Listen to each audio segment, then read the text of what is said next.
Então, queridos irmãos, bom dia, um feliz e abençoado 2025 para todos, com as bênçãos e a graça do Senhor, isso que é mais importante na nossa vida, né?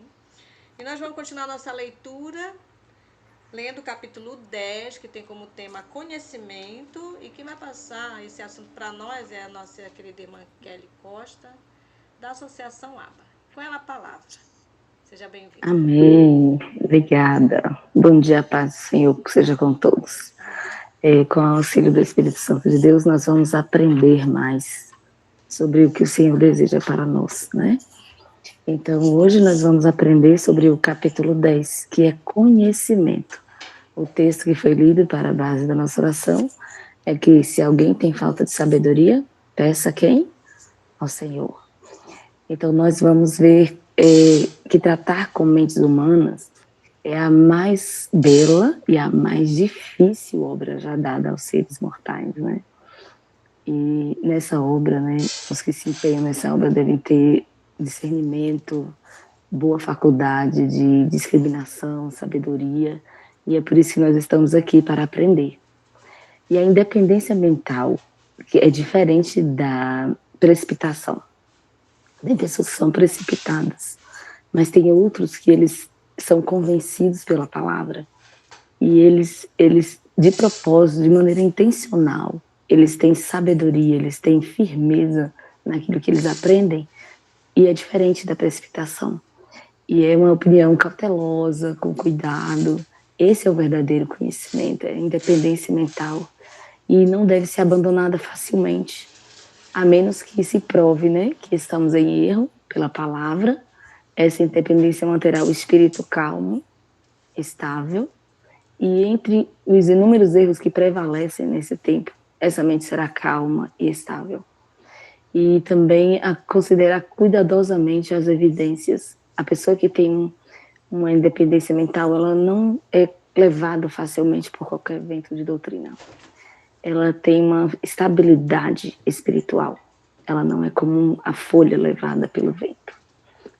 E é isso que nós precisamos, né, irmãos? Essa independência, especialmente aqueles que ocupam posição de responsabilidade, porque eles são os que estão à testa do povo de Deus.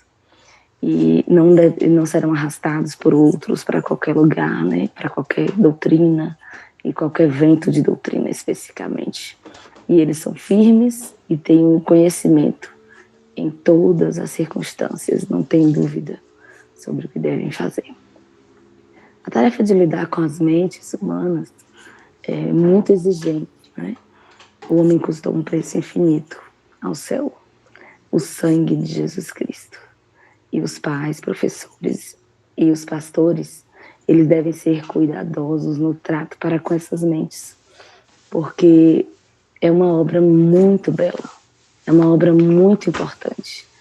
E os educadores, eles devem fazer no temor do Senhor. E eles também, a juventude, né, os que trabalham com jovens, com as crianças, adolescentes, devem ter o perfeito domínio próprio. É impossível realizar essa obra com sabedoria, com graça, sem ter o domínio próprio.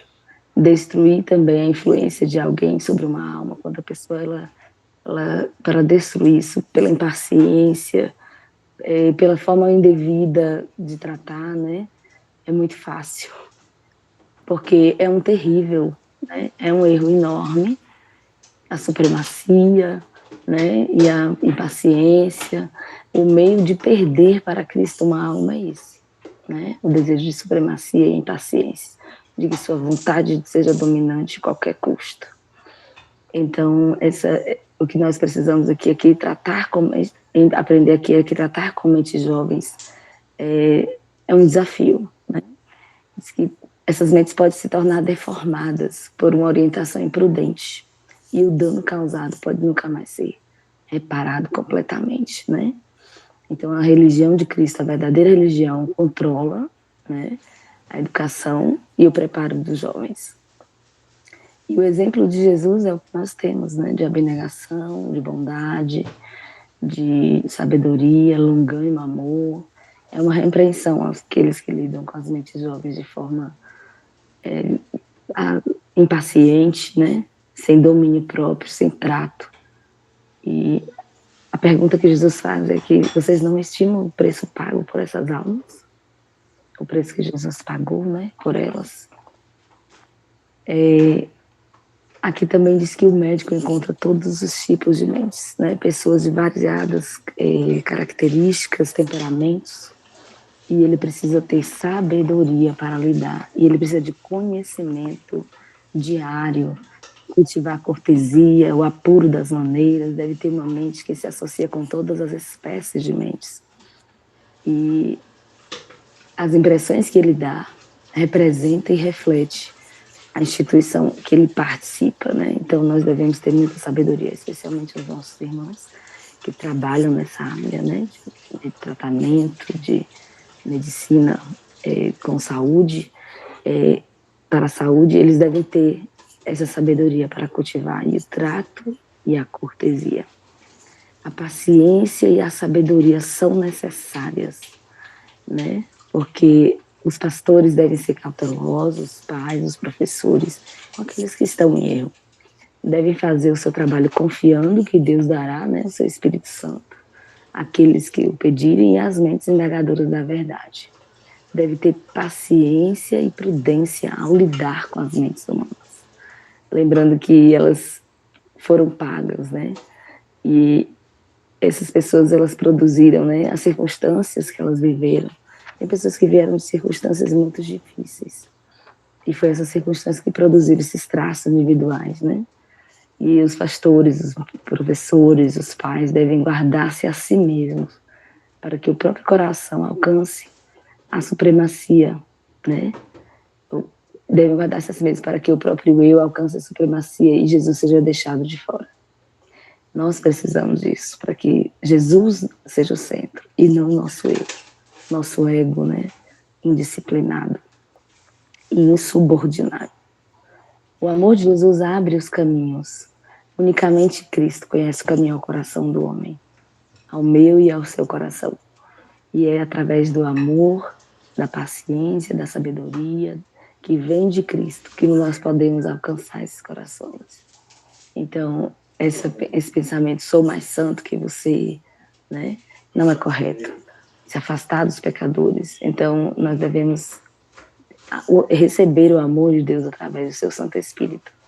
As palavras, né, jamais tocarão os corações. O amor de Jesus somente manifesta em palavras e atitudes, é o que alcança caminho à mente humana. E essa reiteração desse preceito, às vezes, muitas vezes, não surgiria nenhum efeito.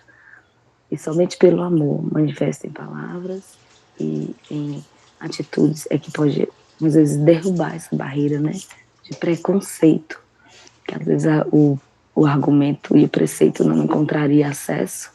O amor de Jesus, ele pode alcançar através de palavras e atitudes. E a compaixão e o amor é uma virtude, né?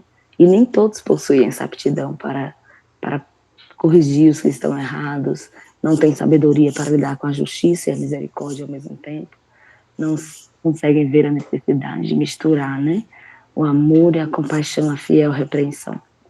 Então, alguns, né, estão sempre desnecessariamente severos o tempo inteiro e não sente necessidade da ordem do apóstolo que diz: compadecei-vos de alguns que estão em erro, né, e salvai-os, arrebatando-os do fogo. Essa é a mensagem para nós. Devemos ter compaixão e amor. E aquela pessoa que é impetuosa, que é arrefecida em seus sentimentos, não deve tratar com mentes humanas. Então, a falta de uma fé firme, discernimento das coisas sagradas, deve ser considerada suficiente para excluir qualquer pessoa da ligação com a obra do Senhor. Assim também a condescendência com um temperamento voluntarioso, rude, um espírito despótico, áspero, revela que seu possuidor não deve ser colocado onde seja levado a decidir questões de peso, né, que afetam a herança de Deus. Então, um homem, vou colocar aqui uma mulher impetuoso, nenhuma parte deve desempenhar no trato com a mente humana. Não deve conhecer o ajuste de questões, né? Confiar essa pessoa, o ajuste de questões que se relacionam com aqueles pelos quais foi pago um preço infinito.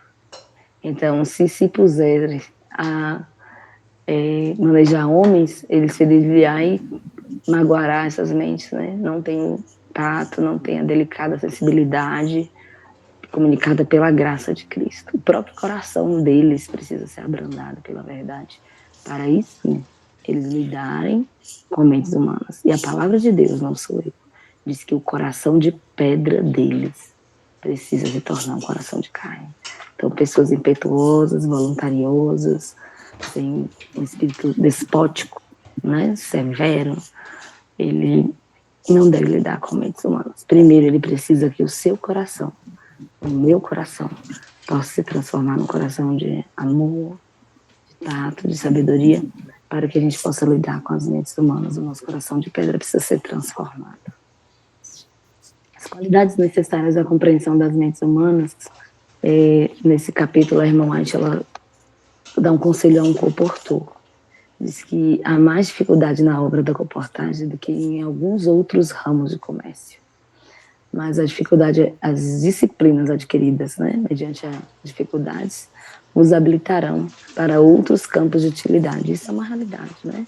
Nós percebemos que o comportor, ele tem uma sabedoria para entrar e sair, para fazer trabalhos em ambientes que outros não têm essa habilidade, onde eles poderão ajudar outras pessoas, e muitos não aprendem bem a sua lição. Aqueles que não aprendem bem a sua lição e são descuidosos e bruscos no aproximar-se das pessoas, mostraram a mesma falta de tato ao entrar no ministério.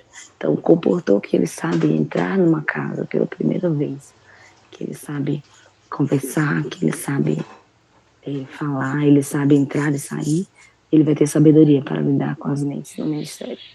Do contrário, ele não vai ser sábio para lidar com as pessoas no ministério.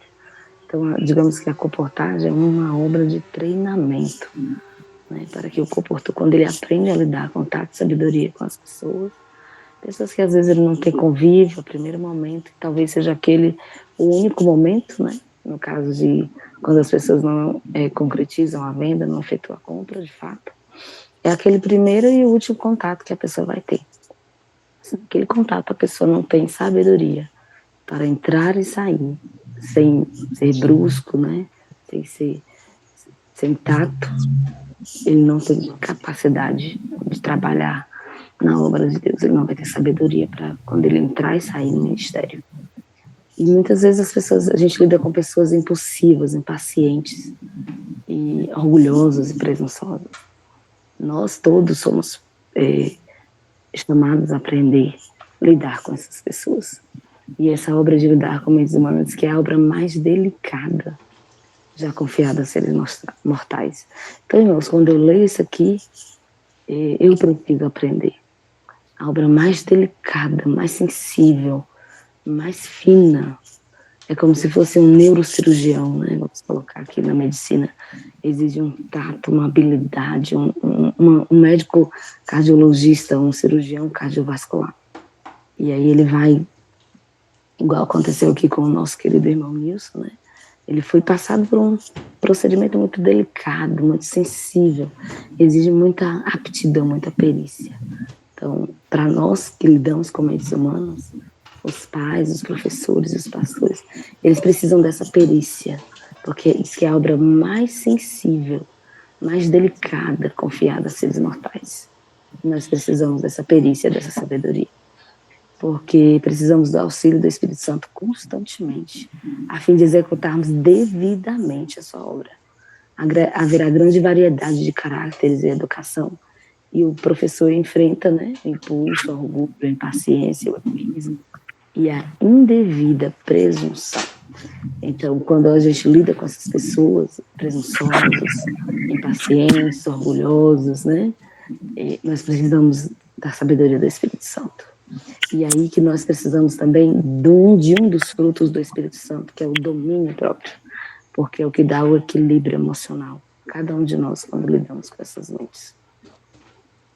Alguns desmoços vivem num ambiente de restrição e aspereza arbitrárias, o que eles desenvolveu o espírito de obstinação e desconfiança. Outros foram amimados, sendo-lhes permitidos por pais excessivamente amantes seguirem as próprias inclinações.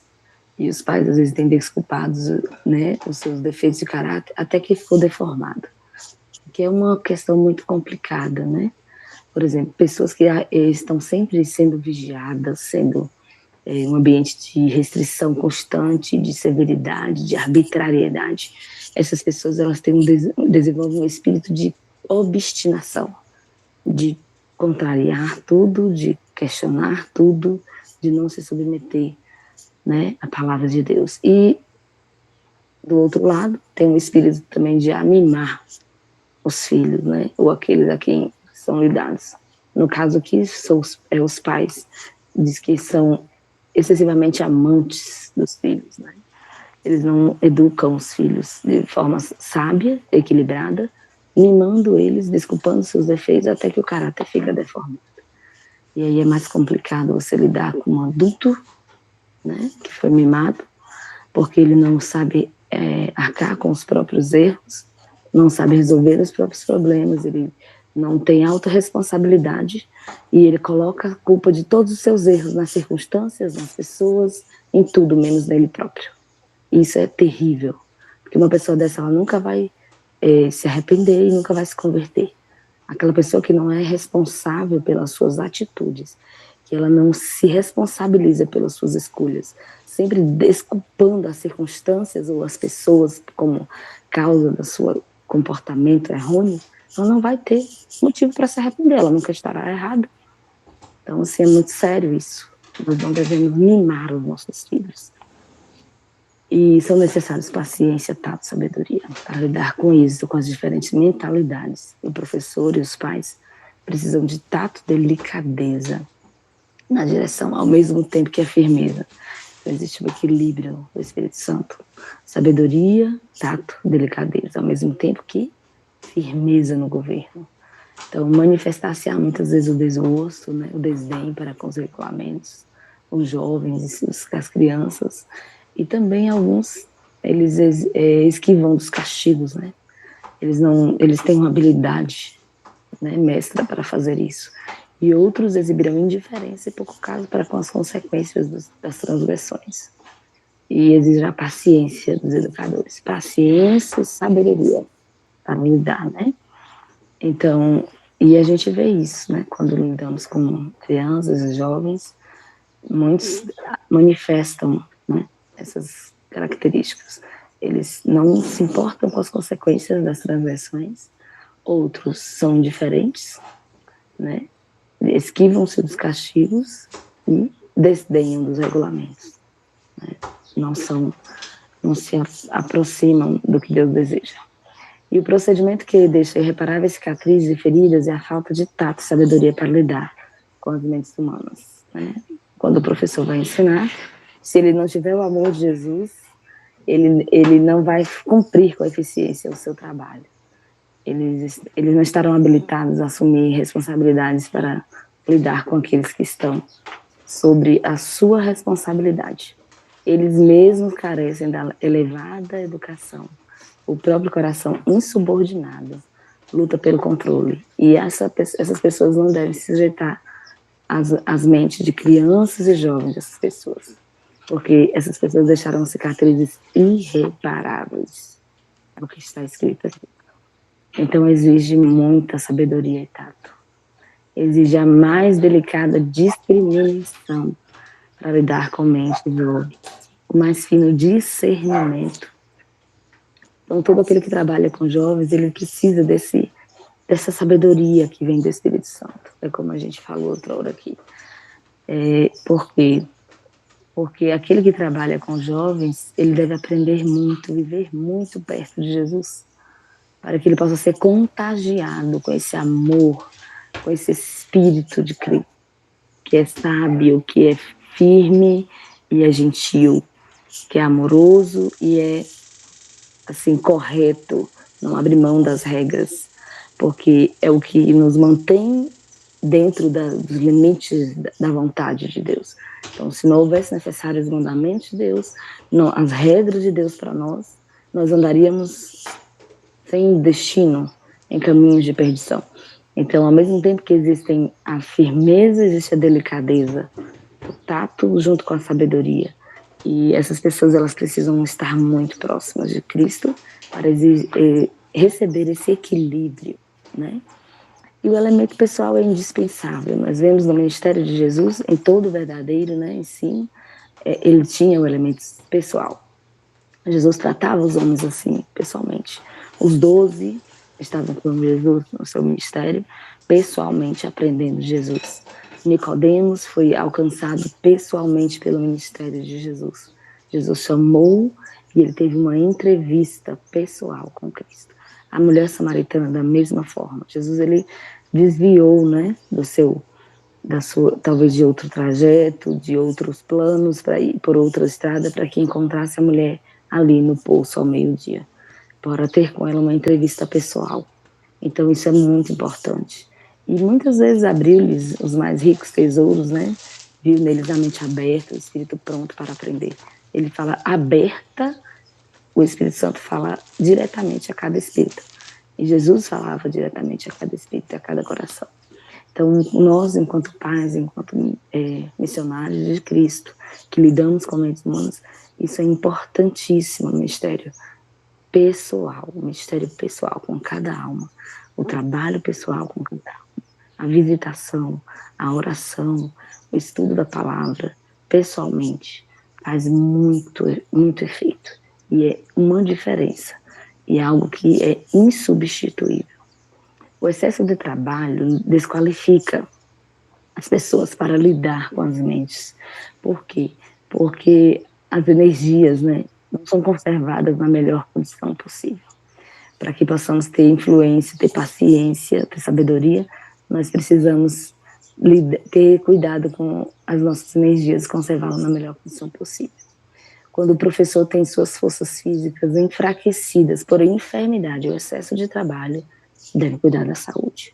Quando os pais têm sua força física enfraquecida pelo excesso de trabalho, deve cuidar. Os pastores, da mesma forma. É onde entra aqui a questão de não usarmos o capital emprestado. A saúde é um dom de Deus, é um capital divino. E nós, como mordomos de Deus, iremos prestar conta da nossa saúde. Então, quando nós trabalhamos demais, quando nós estamos cansados, doentes, nós estamos usando mal o capital que Deus nos deu.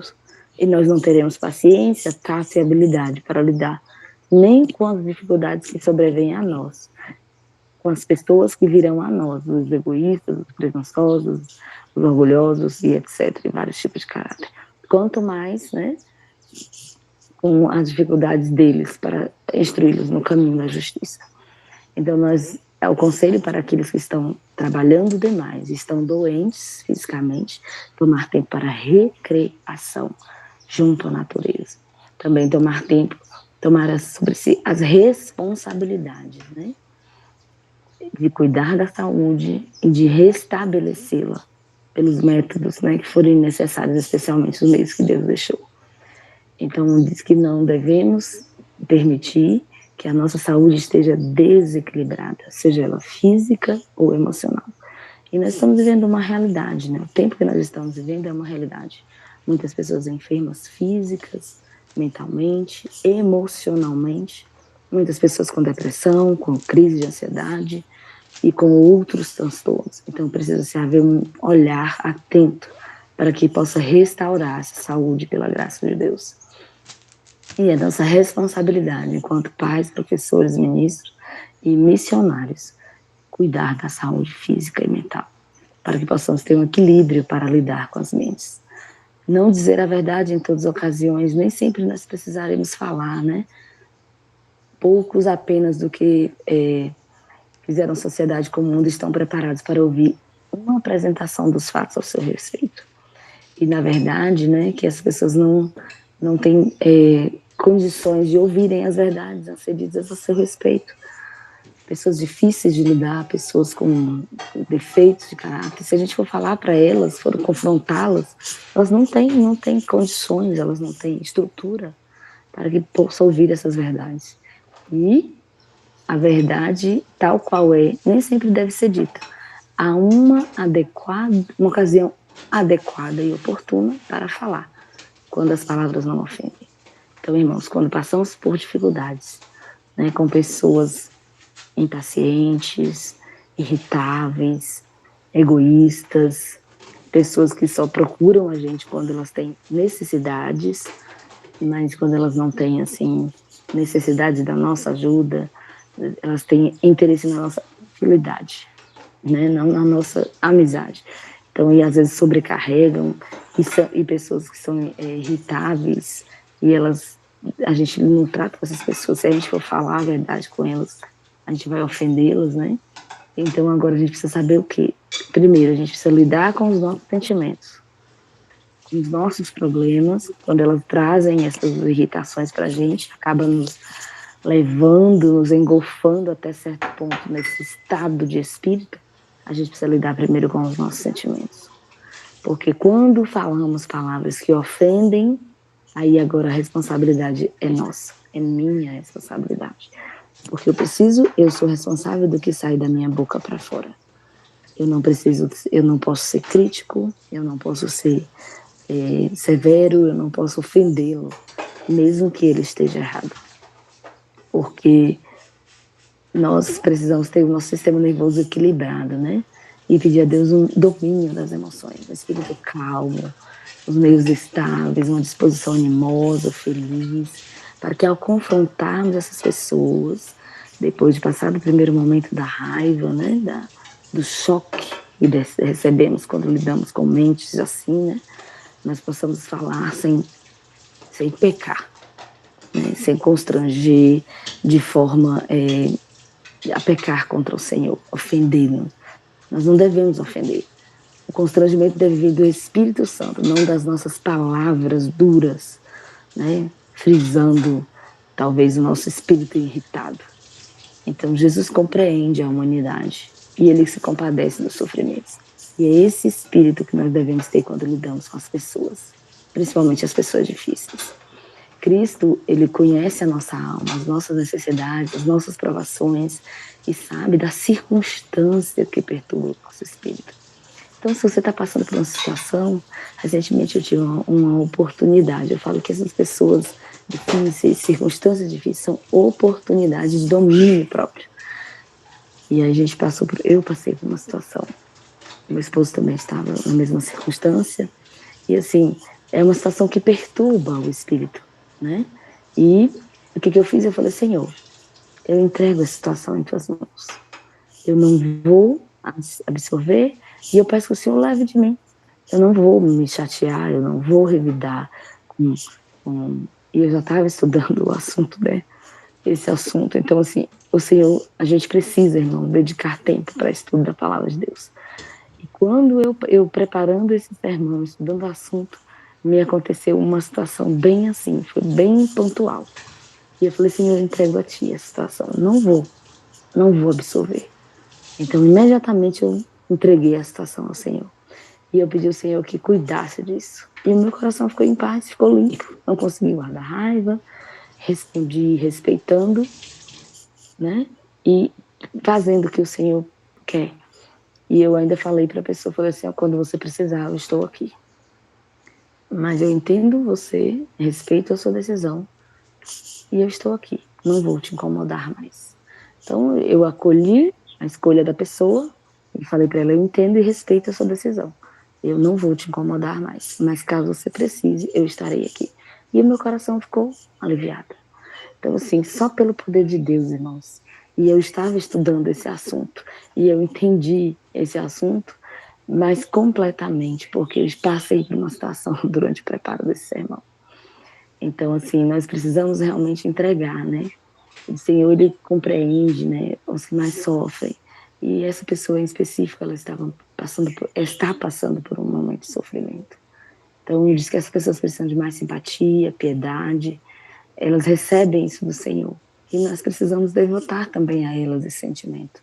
Não devemos desculpar os seus comportamentos erradios, mas entender o porquê que elas agem da maneira que agem. E o Senhor comove-se com o sentimento de nossas enfermidades e deseja que lancemos aos seus pés as nossas perplexidades e aflições, deixando-as ali. Irmãos, esse é um processo que todos nós precisamos passar. Quem de nós não tem perplexidades e dificuldades? Quem de nós não tem problemas? Então não está nesse mundo, já foi arrebatado. No caso do nosso irmão Enoque, né? Então, assim, nós precisamos deixar ali, aos pés de Cristo, as nossas perplexidades, dificuldades, aflições. A compreensão traz um mais íntimo relacionamento com Jesus. E quando nós entendemos que às vezes as pessoas estão passando por situações difíceis, nós somos mais empáticos e nós temos mais paciência, né? As boas obras são fruto que Cristo requer de que nós produzamos. Palavras bondosas, atos de beneficência, terna consideração para com os pobres, os enfermos, necessitados. E quando os corações se compadecem de corações sobrecarregados de desânimo, de tristeza, quando a mão se abre ao necessitado, quando os nus são vestidos, o estranho acolhido, há um assento na sala e um lugar na mesa, né? Os anjos vêm para muito perto e o acorde responde no céu. Você quer produzir música no céu? Eu quero, pela graça de Deus. Então diz aqui, quando os nus são vestidos, o estranho acolhido, há um assento à mesa. E quando corações se compadecem, corações sobrecarregados de desânimo e de tristeza, né? E quando a mão se abre ao necessitado, diz que nós produzimos música no céu, diz que um acorde responde no céu. Todo ato de beneficência e misericórdia produz melodia no céu. O Pai em seu trono contempla os autores desses atos e os classifica ante os seus mais preciosos tesouros. Que eu e você possamos ser esses tesouros, porque todo ato de misericórdia que nós fazemos produz música no céu. E é como se fosse feito ao próprio Cristo. Então, quando produzimos esses atos aqui na terra, diz que há música no céu. E quando socorremos o pobre, nos compadecemos do enfermo, do oprimido, amparamos o aflito, nós nos pomos em mais íntimo relacionamento com Jesus. Se nós quisermos andarmos com Cristo, nós precisamos andar por esses caminhos de compaixão, de acolhimento, de socorro ao aflito, né? De amparar o enfermo, o oprimido. Esses atos produzem música no céu. E Jesus pede de nós ternura e compaixão. A verdadeira compaixão entre o homem e seus semelhantes deve ser o sinal que distingue os que amam e temem a Deus. Então, quando temos compaixão das pessoas, esse é o sinal entre nós e o Senhor. O verdadeiro sinal. Quão grande foi a compaixão que Cristo expressou ao vir a este mundo para dar a sua vida por nós. Quão precioso o amor revelado na compaixão de Cristo. Ele entregou sua vida para nós, né? Um mundo moribundo, nós pecadores, irritáveis, ainda nem conhecíamos a Cristo, mas o Senhor teve misericórdia e compaixão de nós. E essa compaixão que devemos estender àqueles que são nossos queridos, nossos esposos, filhos, aqueles com quem lidamos. A religião de Cristo é a verdadeira prática da compaixão, né? Um trabalho médico missionário. Jesus era um poder restaurador, onde quer que ele estava. E Deus quer que seus médicos missionários, os seus filhos, que representam o seu reino aqui na terra, tenham ternura e compaixão, que Jesus mostraria se estivesse em nosso lugar. E muito difícil, irmãos, tem situações tão probantes, eu concordo, mas pela graça de Cristo e pela aproximação com Jesus diária, através da comunhão, da palavra, nós podemos ter a soma da vida feliz. Sabe qual é a equação da vida feliz? Esse texto, essa última parte, ficou assim, muito gravada na minha mente. Diz que o intelecto cultivado é um grande tesouro, mas a suavizante influência da compaixão e do amor santificado não é o intelecto cultivado. Se o intelecto não tiver a suavizante influência da compaixão e do amor santificado, não é de grande valor. Então, a gente pode ser sábio, pode ter muito conhecimento, mas se a gente não tiver essa sabedoria santificada pela influência, né, de um amor santificado, a compaixão não tem valor, que não é de grande valor. Nós devemos ter palavras de consideração para com as pessoas, devemos manifestar 1001 pequenas atenções, em palavras amigas, em olhares aprazíveis, que voltarão de novo para nós. Então, o que nós expressarmos, aquelas almas que estão aflitas, sofrendo, mesmo em sofrimento, e às vezes elas acabam respingando em nós, nós devemos manifestar compaixão. Olhar aprazível, não olhar de ira, palavras amigas, 1001 oportunidades de pequenas atenções. E essas atitudes, essas palavras voltarão para nós. Cristãos irrefletidos por sua negligência para com os outros manifestam não estar em união com Jesus. Então nós não podemos ser negligentes. Não podemos desperdiçar a oportunidade de amar essas pessoas. As pessoas que estão ao nosso redor, estão no nosso convívio. E diz que é impossível, irmãos, estarmos unidos a Jesus e sermos esquecidos, sermos desamoráveis para com essas pessoas que estão conosco. Esquecendo seus direitos, sendo desamorosos para com elas. É impossível a gente negligenciar essas pessoas e dizermos que somos filhos de Deus. Não tem como. Se formos verdadeiros filhos de Deus, não seremos esquecidos dos direitos dos nossos irmãos e nem desamoráveis para com eles. Deus criou a cada uma pessoa com sua identidade própria, particular, e que não pode se dissolver na de outro. Mas essas características serão menos preeminentes se, na verdade, pertencemos a Cristo e sua vontade for a nossa. A nossa identidade, a nossa particularidade, os nossos traços de caráter, eles não serão tão preeminentes se nós estivermos imergidos em Jesus. Então, às vezes, nós somos positivos, nós somos nervosos, nós somos um traço de característica nossa. Mas se nós estivermos imersos em Jesus, o Senhor não deixará que essas características sejam preeminentes. Elas serão subjugadas pelo poder o freio do Espírito Santo de Deus. Então, a nossa vida deve ser consagrada para o bem e a felicidade dos outros, como foi a de Cristo Jesus. Devemos esquecermos de nós mesmos, estando sempre buscando oportunidades, mesmo em pequeninas coisas, para mostrar gratidão pelos favores recebidos de outros. Estar atento para observar as oportunidades de amar, animar a outros, confortando-os em suas tristezas, aliviando as cargas por mostras de eterna bondade e atos de pequenos atos de amor. Então diz que essas pequenas atenções, iniciando no lar, elas fazem a soma da vida feliz. Então, se você quer ser feliz, se eu quero ser feliz, eu preciso aprender no lar. Pequenos atos de atenção, pequenas atitudes de amor que vão fazer a soma de uma vida feliz. Se a gente aprende a servir com amor, com compaixão, com paciência, com animosidade, sem nos cansar de fazer o bem. Essa é a verdadeira soma da vida feliz. E para mim esse foi o resumo desse capítulo. Nós mesmos devemos estar sempre à espreita de oportunidades, mesmo em coisas pequeninas, para mostrar gratidão pelos favores recebidos de outros e estar atentos para observar as oportunidades de animar outros, confortando-os em suas tristezas e aliviando as cargas por mostras de bondade e pequenos atos de amor. Esse é o conhecimento verdadeiro que nos trará a felicidade. Que o Senhor nos dê sua graça, nos dê sabedoria, tato, discernimento e o seu Espírito Santo, para que possamos ser como Jesus, compassivo, amável, firme e bondoso. A justiça e a misericórdia se encontraram em Cristo e que possa se encontrar em nós também essa dose extra do Espírito Santo, porque estamos vivendo em tempos difíceis, onde as pessoas estão sendo mais difíceis de lidar. Que o Senhor nos dê sua graça, nos abençoe para isso. Em nome de Jesus. Amém. Amém.